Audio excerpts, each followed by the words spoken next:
Hello everyone, I hope you all well, and today I am going to discuss your new topic, that is bioenergetics. So let's start. What is bioenergetics? आइए देखते हैं bioenergetics क्या होते हैं. Bioenergetics होते हैं, it is the quantitative study of energy transduction, that is release, storage and use of energy in living cells, along with the study of nature and functions of chemical processes underlying the energy changes. देखिए, bio means होता है life, energetics means energy. जो भी living cells होती हैं, जितने भी living organism होते हैं, उनमें जो भी एनर्जी का कंजम्पशन होता है, जो भी प्रोडक्शन होता है, that is called bio energetics. ठीक है. It is a quantitative study of energy transduction. Energy का एक रूप में से दूसरे रूप में ट्रांसडक्शन होता है. ठीक है. ट्रांसफ़र होता है. Release, storage, use of energy living cells along with the study of nature and functions.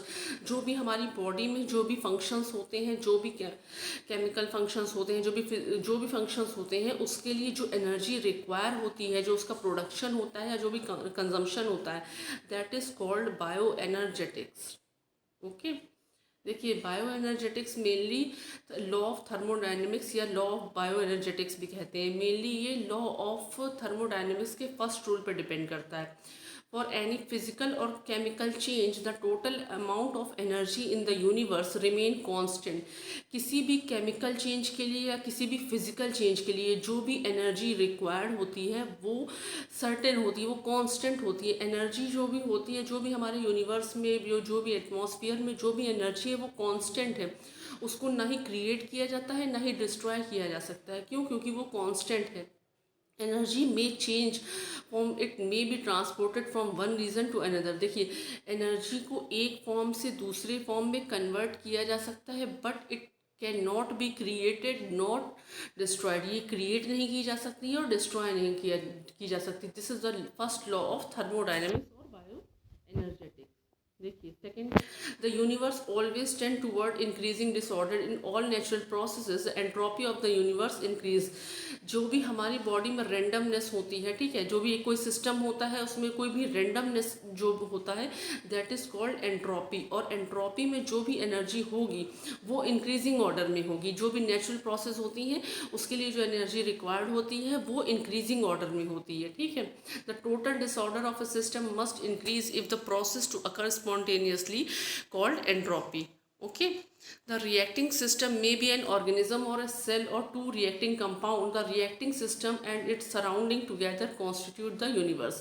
जो भी एक सिस्टम होता है, ऑर्गेनिज्म होता है या सेल होती है, उसमें जो भी रिएक्शन या जो भी प्रोसेस होती है, वो सराउंडिंग पे भी डिपेंड करती है, और उसके जो अंदर की प्रोसेस होती है, जो इन प्रोसेस होती है, उस पर भी डिपेंड करती है. In the laboratory some chemicals. देखिए, जो भी लैब में हम लोग जो वर्क करते हैं, वहाँ पे close system, laboratory is a close system. उसमें जो भी फिजिकल या केमिकल रिएक्शंस होती हैं या जो भी प्रोसेस होती हैं, उसमें एक टेम्परेचर, एक pressure, certain amount of temperature, pressure, वो वहाँ पे मेंटेन किया जाता है. फिर वहाँ पे केमिकल या फिजिकल रिएक्शंस करवाई जाती हैं. तो इसमें जो भी सराउंडिंग से जो भी एनर्जी का ट्रांसफ़र होता है, वो नहीं हो पाता है. क्यों? क्योंकि लेबोरेटरीज अ क्लोज सिस्टम. वहाँ पे आप एक सर्टेन अमाउंट में आप टेम्परेचर फिक्स कर देंगे, वॉल्यूम फिक्स कर देंगे, प्रेशर फिक्स कर देंगे. उसका फिर जो सराउंडिंग में जो भी टेम्परेचर या प्रेशर है, उससे उसका कोई मतलब नहीं होगा. ठीक है. हाउएवर, जो लिविंग ऑर्गेनिज्म या ओपन सिस्टम होते हैं, जो भी लिविंग ऑर्गेनिज्म होगी, जो हमारी बॉडी होगी, उसमें जो भी एक्टिविटी होगी, उसका रिलेशन हमारे जो सराउंडिंग में जो भी एटमॉस्फेयर, जो भी टेम्परेचर, प्रेशर होगा, उससे उसका कोरिलेशन होगा. ठीक है. Living system are never at equilibrium with their surroundings. देखिए, जो भी लिविंग सिस्टम हमारा जो भी लिविंग ऑर्गेनिज्म होते हैं या जो लिविंग सिस्टम होता है, उसका जो बाहर सराउंडिंग होता है, उसके साथ कोई इक्विलिब्रियम, कोई बैलेंस नहीं हो पाता. क्यों?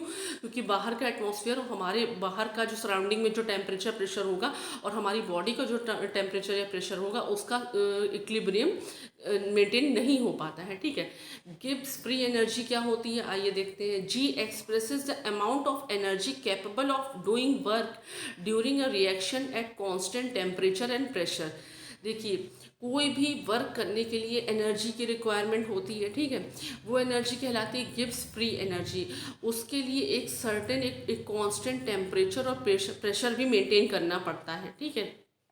और उस वर्क को कैरी आउट करवाना पड़ता है। When A reaction proceed with the release of free energy, देखिए कोई भी रिएक्शन है उसको हम लोग प्रोसीड करेंगे with the release of free energy, that is when the system changes so as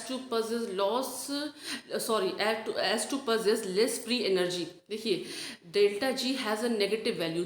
जब भी हम लोग कोई रिएक्शन करवाएंगे और उसमें एनर्जी रिलीज होगी तो वहाँ पे जो डेल्टा जी या गिब्स फ्री एनर्जी का जो भी वैल्यू होगी वो नेगेटिव में होगी। This reaction is said to be exergonic. ये रिएक्शन एक्सर्गोनिक कहलाएगी, जहाँ पे डेल्टा जी की जो वैल्यू होगी वो नेगेटिव हो जाएगी। क्यों? क्योंकि वहाँ पे एनर्जी जो है उस प्रोसेस की वो रिलीज हो रही है उस केमिकल रिएक्शन की। In endergonic reaction the system gain free energy, delta G is positive. जो एंडरगोनिक रिएक्शंस होती हैं उसमें क्या होता है, एनर्जी की रिक्वायरमेंट होती है, ठीक है। वहाँ पे जो एनर्जी रिक्वायर होगी दैट वो रिएक्शन कहलाएगी एंडरगोनिक, और वहाँ पे जो गिब्स फ्री एनर्जी की जो वैल्यू होगी वो पॉजिटिव होगी। The unit of delta G is joule per mole और कैलोरी पर मोल। एंथैल्पी क्या होती है आइए देखते हैं। H is the heat content of the reacting system. H जो होगी वो हीट कंटेंट होगा। H reflect the number and kind of chemical bound in the reactant and product. H जो होगा वो number of chemical bound and reactant of product use होगा, ठीक है। When a chemical reaction release heat, जब कोई chemical reaction में heat release होगी, it is said to be exothermic. जब हीट रिलीज होती है तो वो रिएक्शन या वो प्रोसेस एक्सोथर्मिक कहलाती है। The heat content of the product is less than that of reactant and delta H has negative value. जो भी heat content of the product is less than the reactant, जो भी heat content होगा उस product का वो कम होगा reactant से, तो वहाँ पे जो डेल्टा एच या जो एंथैल्पी की वैल्यू होगी वो नेगेटिव में होगी। That is called exothermic reaction. Reacting system that take up heat from their surrounding are endothermic and have positive value of delta H. जो भी रिएक्टिंग सिस्टम होगा टेक अप एनर्जी, जो भी एनर्जी लेगा सराउंडिंग से अपने, that is called endothermic reaction. और वहाँ पे जो एंथैल्पी का जो वैल्यू होगी, डेल्टा एच की जो वैल्यू होगी वो पॉजिटिव में होगी। The unit of delta H is joule per mole और कैलोरी पर मोल। एंट्रोपी क्या होता है, एंट्रोपी को एस से डिनोट करते हैं। Is a quantitative expression for the randomness और a disorder in a system. कोई भी सिस्टम होगा, कोई भी रिएक्शन लगेगी सिस्टम होगा, उसमें जो भी मॉलिक्यूल्स या जो भी प्रोडक्ट या रिएक्टेंट जो भी यूज होगा उनका रेंडमनेस डिसऑर्डर होगा, वो एंट्रोपी कहलाएगा, ठीक है। इसकी यूनिट होगी जूल पर मोल और kelvin. Under the constant temperature and pressure the change in free energy, एक कांस्टेंट टेम्परेचर और प्रेशर पे चेंज इन फ्री एनर्जी, जो भी free energy gives free energy में जो भी चेंज होगा या एंथैल्पी में जो चेंज होगा या एंट्रोपी में जो चेंज होगा in a biological system are related to each other by the equation. उसकी एक इक्वेशन फॉर्म होगी, delta G is equal to delta H minus T delta S. ये देखिए डेल्टा जी यहाँ पे क्या होगा, Gibbs free energy, delta H क्या होगा यहाँ पे एंथैल्पी, टी जो होगा वो एब्सोल्यूट टेम्परेचर को डिनोट करेगा and delta S is entropy of the system. Delta G change in Gibbs free energy of reacting system, G product minus G reactives. Delta H क्या होगा मैंने बताया है, एंथैल्पी होगा, change in enthalpy of the reacting system, H products minus H reactives. T का क्या होगा, absolute temperature, जो वहाँ पे जो एक कांस्टेंट टेम्परेचर और प्रेशर मेंटेन किया जाएगा, that is T absolute temperature. And delta S is equal to change in entropy of the reacting system, S product minus S reactives. This is the correlation between Gibbs free energy, enthalpy and entropy of a particular system. Delta G is equal to delta H minus T delta S. Living organisms preserve their internal order by the taking free energy from their surrounding in the form of nutrients or sunlight and returning to their surrounding an equal amount of energy as heat and entropy. ये क्या कह रहा है, जो भी living organism होती हैं उन वो सराउंडिंग से एनर्जी को किस फॉर्म में गेन करती हैं, सनलाइट के फॉर्म में, जो न्यूट्रिएंट्स होंगे उसके फॉर्म में एनर्जी का इनटेक करती हैं, ठीक है, जो जितने भी लिविंग ऑर्गेनिजम्स होते हैं, और उसको एनर्जी को किस फॉर्म में रिलीज करते हैं, in the form of heat and entropy. Examples इसका क्या होगा, द ऑक्सीडेशन ऑफ ग्लूकोज। देखिए, aerobic organism extract free energy from glucose obtain from surrounding by oxidizing the glucose with oxygen.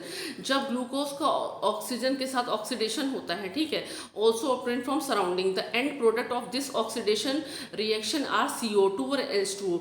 इस जब भी ग्लूकोज का और ऑक्सीजन का ऑक्सीडाइजिंग उसका ऑक्सीडेशन करवाते हैं, ठीक है, तो वहाँ पे क्या होगा, हम लोगों को जो प्रोडक्ट मिलेगा that is CO2 carbon dioxide and H2O molecule, water molecule. They are return to the surrounding at the end of this process the surrounding undergo an increase in entropy whereas the organism itself remain in steady state and no change occur in its internal order.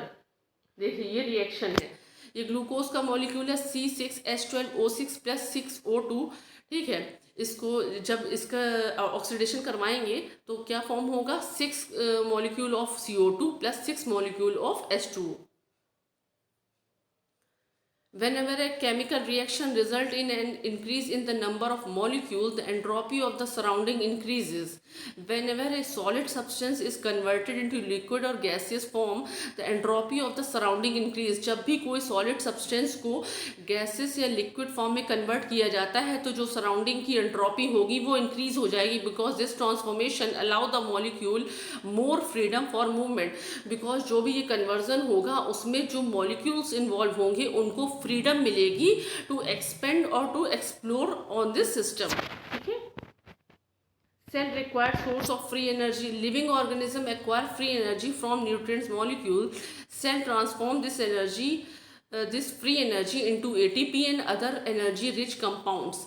They are capable of providing energy for biological work at constant temperature, ठीक है। देखिए यहाँ पे क्या होगा, phosphorylation एक process होती है, phosphoryl group transfer and ATP. देखिए एटीपी जो हमारा होता है वो करेंसी ऑफ एनर्जी यूज होता है इन आर बॉडी। हमारी बॉडी में जो भी एनर्जी का प्राइम सोर्स होता है, करेंसी होती है, that is called ATP, adenosine triphosphate. इसमें जो नाइट्रोजनस बेस होता है that is called adenine, 3 phosphate group add होता है एंड शुगर मॉलिक्यूल ऐड होता है, फिर ये फॉर्म करता है एटीपी। और एटीपी हमारी बॉडी में एनर्जी का प्राइम सोर्स होता है, करेंसी ऑफ एनर्जी। इसके ब्रेकडाउन से हमें एनर्जी मिलती है। Living cells obtain free energy in a chemical form by the catabolism of nutrients molecule.